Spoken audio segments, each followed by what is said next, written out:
当我闭上眼睛，我还能回到那儿。我看到阴雨天宁静而祥和的原始古寨，尝到了远方树林的味道，茶路无尽，咖树遍地，云雾缭绕，用来形容普洱还远远不够。我看到瀑布在天空中聚集，喀农在森林里种树，在与他们的交谈中，仿佛也身处世外桃源，回归本质生活，成为了真正的自己。被蜜蒙花甜蜜新润的糯米饭，酸辣可口的傣味，有着温柔清澈质朴多样的咖啡，走在街道上都能闻到空气里飘着的茶香。也许无法用具体的感受来形容这个小城，但它的每一个瞬间我都为它心动。所以欢迎来到我的走遍云南之普洱旅行 Vlog。 这次呢，可以说我在普洱做了一个深度旅游，5天4晚，包括它下面的几个县澜沧和孟连都玩耍得很愉快。那么我们就一起看看吧，把我的宝藏吃喝住都分享给你们。从昆明自驾出发到普洱共需5个半小时，到了以后我们直奔一家本地人怒推的菜包鱼烧烤。我只想说，这家7分生牛肉蘸百香果蘸料和甜辣烤串也未免太让人难以忘怀了。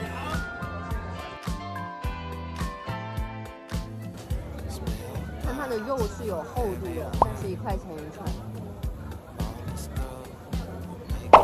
第一晚我们入住的酒店是建国普银酒店，也是这次我们出行比较满意的酒店，干净舒适，出行方便。在云南，煮防晒霜是最重要的事。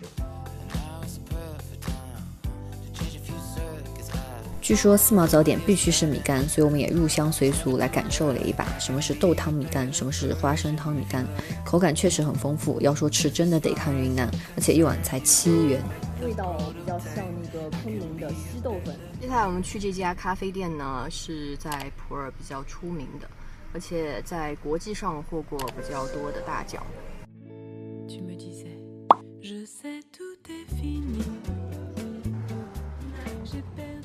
这款手冲我觉得也挺好喝的，叫茶色，然后我觉得有一股淡淡的莓果味，然后还有熟普的感觉，不苦也不酸。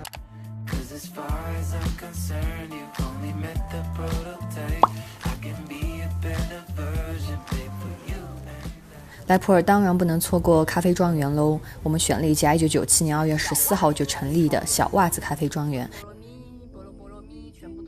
它沿路全都是菠萝蜜，后来才知道它并不是农作物，只是为咖啡树挡风遮雨避阳的娘亲。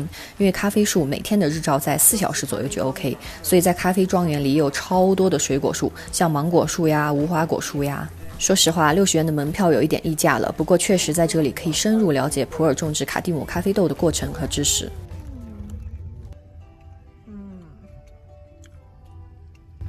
这个小区呢，就是有一些比较有风格的店面。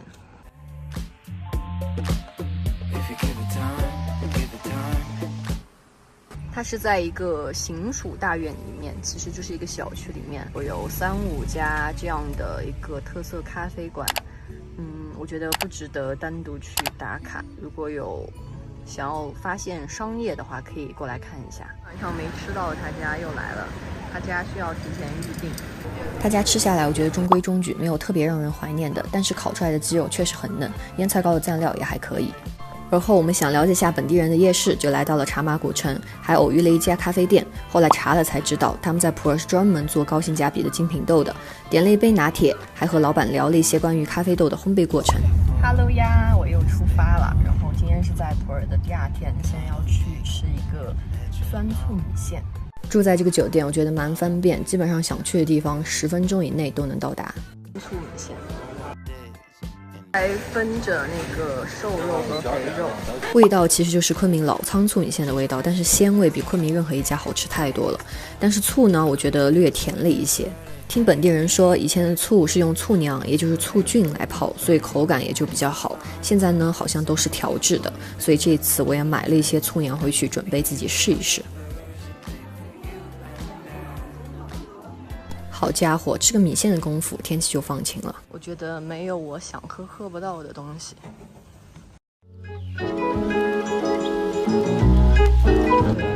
酸奶、甜白酒和浓缩咖啡。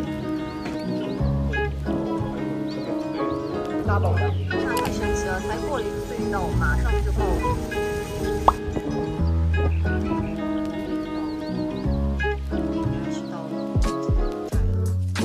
看街霸了，就是龟背处到处都是。然后我们找了一个吃饭的地方，他家叫布朗家常饭店，是本地人介绍的。可以给你们做一个特色汤。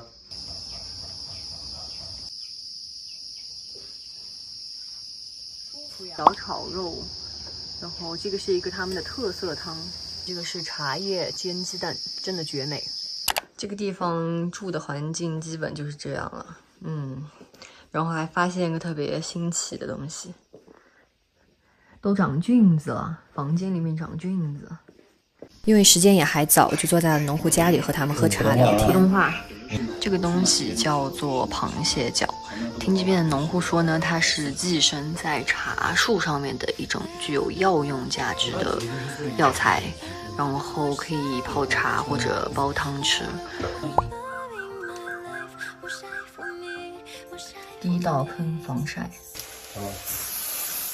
第二道喷防虫蚊的。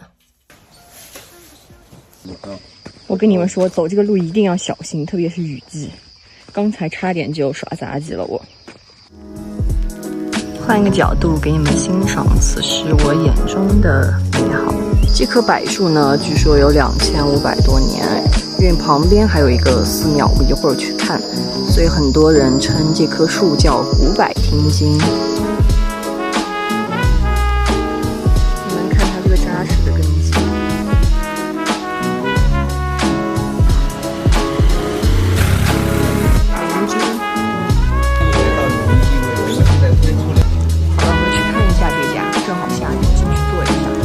姜花加生姜吧，你选一个饮品的话是最后那个。哦，这边是先选择一个层级，它会用到不同的一个材料，先选一个，然后再选饮品。天哪，绝！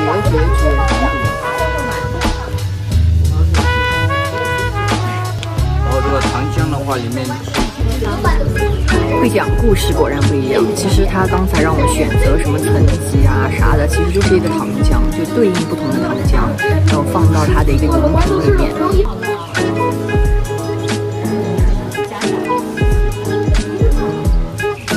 生姜味的糖浆，48块钱。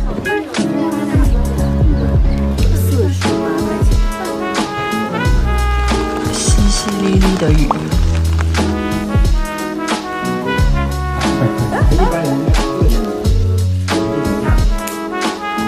什么一样？样子是一样的是吧？一看就是茶树是吧？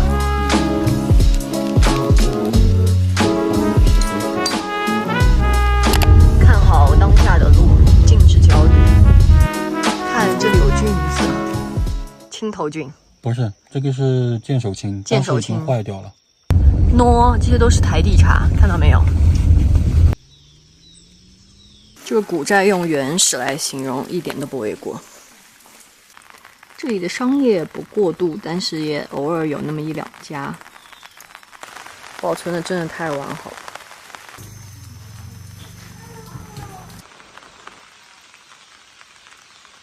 欢迎来我家做客，这里的人超级热情好客。第一次喝到酸茶。闻起来确实有酸味，但是喝起来没有，还蛮好喝的。近距离看一下螃蟹脚长什么样子。景迈有10个寨子，7个寨子，3个民族：布朗、傣族、汉族。哦，汉族。有4个佤族也有是吧？然后呢，体寒的人不能喝，它是对寒性东西，其实也就啥都吃啥都喝，没有什么讲究，没有。归根结底还是身体的问题。给你们看个东西，是不是以为是普通的花生？这是黑花生哦。也没有。算了，他给你了这个。太丰盛。今天这一餐是在他们家里面吃，太丰盛了，感觉所有都是原生态的菜。雨停了，饭也吃完了，然后现在要去孟连。然后这边的民风真的非常淳朴，然后在他们家，我们2个人吃饭，本来想问一下多少钱的，结果他们怎么都不收我们的钱，还给我们打了一小壶他们自己自酿的酒。2个半小时到达了梦莲。今天晚上住的是泰兰娜酒店，整体我还是很满意的，而且也干净。给大家看一个东西，马甲线还是有一丢丢明显的，出来玩几天也没有掉。想知道原因吗？那就是保持快乐。这个酒店啥都好，就是吹风机的风力实在是太小了。然后这是它的旅游景点，我们现在决定去的是孟马普渡。家的餐厅是早上7点到中午12点，但是现在11点半，已经基本上什么都没有了。点了2碗面条。现在我躺在床上，然后看到外面的山上起雾了。今天第2晚上在梦莲住这家酒店。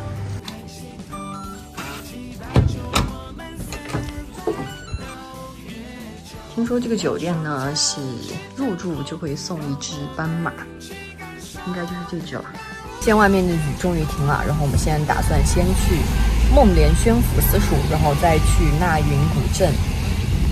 这边基本上每家门口都有这种牛油果树，只是现在不是季节。我们现在到梦莲宣府私塾了，然后真的没啥人，还以为来错了地方。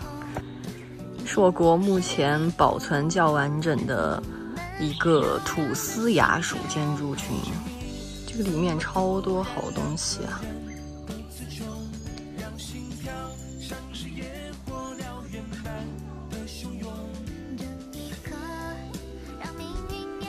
土司的服饰根据九品官这样的一个等级，也分着不同的一些图案在身上。看我这边也是红色的，后面的衣服也是红色的。我们现在来到了纳云古镇，然后这里呢就是现在目前中国历史最后的保存完整的一个傣族古镇。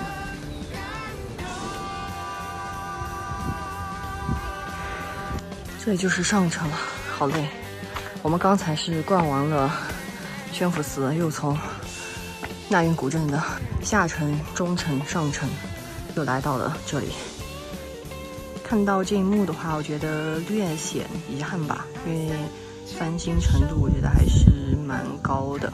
因为作为中国最后一个保存完整的傣族古镇的话，我觉得没有看到它本身的样貌。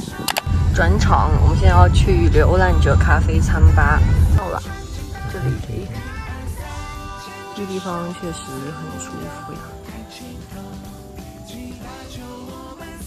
这种厨房真的太喜欢了。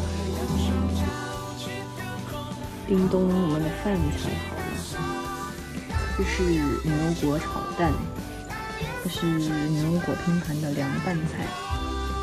这是一个蒸鱼，牛油果炒蛋。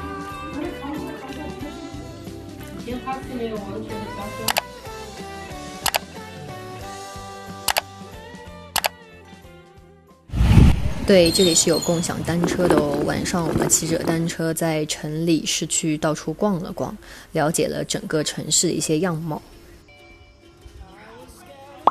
不是傣味，也不是娃味，就是非常正常的那种烧烤。今天第一顿吃的是他家，很多网友都说好吃。上菜的速度是真快呀！这个是菜包鱼，这个是一个泰国蒸鸡蛋。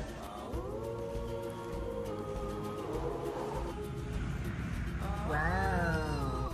这种吃法呢，我是蛮喜欢的，而且我在想，如果说每天都能这样吃的话，估计能瘦得更快一些，肌肉线条也会更明显一些，因为真的没有什么过度的脂肪。这个酸肠搭配蔬菜、小米辣、蒜末也真的很可，我觉得喜欢韩国泡菜的朋友也一定喜欢这个。但真的，这个小米辣蘸料实在是有点太辣了，但是又感觉很上头。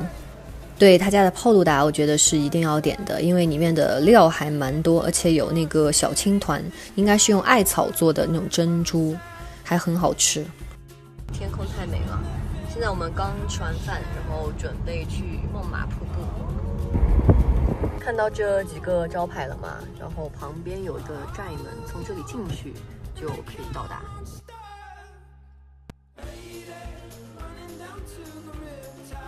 反正就沿着那个山路一直上来。这样的门头，这样的一个景区，真的是纯野风。今天天气蛮好哈，没下雨。从严格意义上，我们已经在热带雨林了。听流水瀑布的声音。这里离缅甸的话，直线距离可能就5-6公里。它这个树根都长到了路上了，可能因为是非常闷热潮湿的一个原因吧。真的是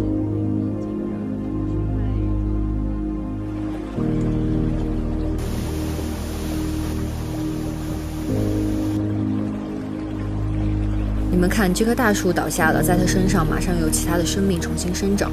你会发现在这个雨林中，生命真的是在迅速的迭代和更新。整体来说呢，我觉得这个地方是非常值得来打卡玩一下的，真的非常小众。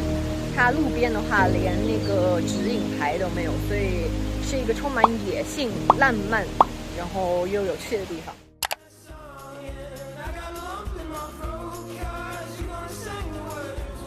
去哪里找这么蓝的天空？看，这边应该是露营的一个地方。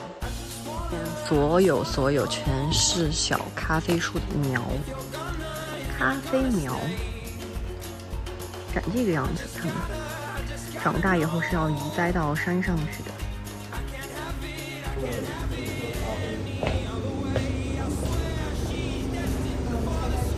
这里是一些手办。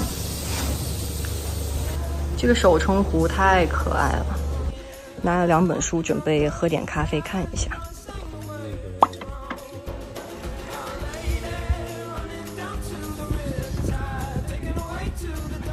这是咖啡豆的一个生长过程。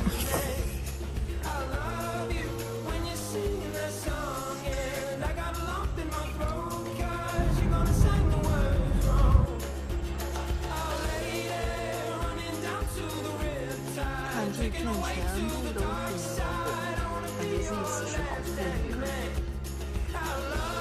这里有个大果，粉色天空。某这家生记臭豆腐局，居然在这样的一个环境里面，这么多人，这就是臭豆腐局了。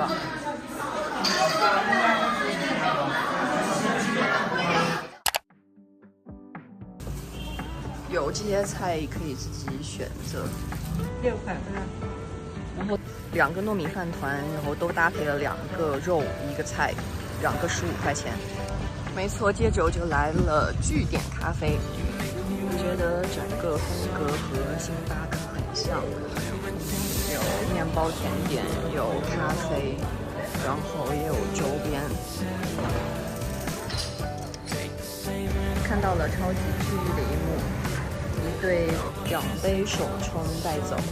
我在网上看了一下他们咖啡豆的价格，我觉得要相对便宜那么7-8块钱。所以如果说你想买咖啡豆的话，我建议可以在线下看一下，了解一下，然后在网上买你想买的那款咖啡豆。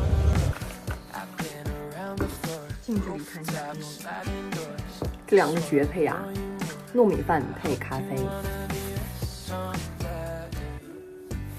准备回昆啦，然后听说他家的面包很好吃，所以面包脑袋一定要过来看一下。叮咚，好像今天的面包种类不是太多。这个碱水包好可爱，好小呀！抹茶，玫瑰荔枝软法，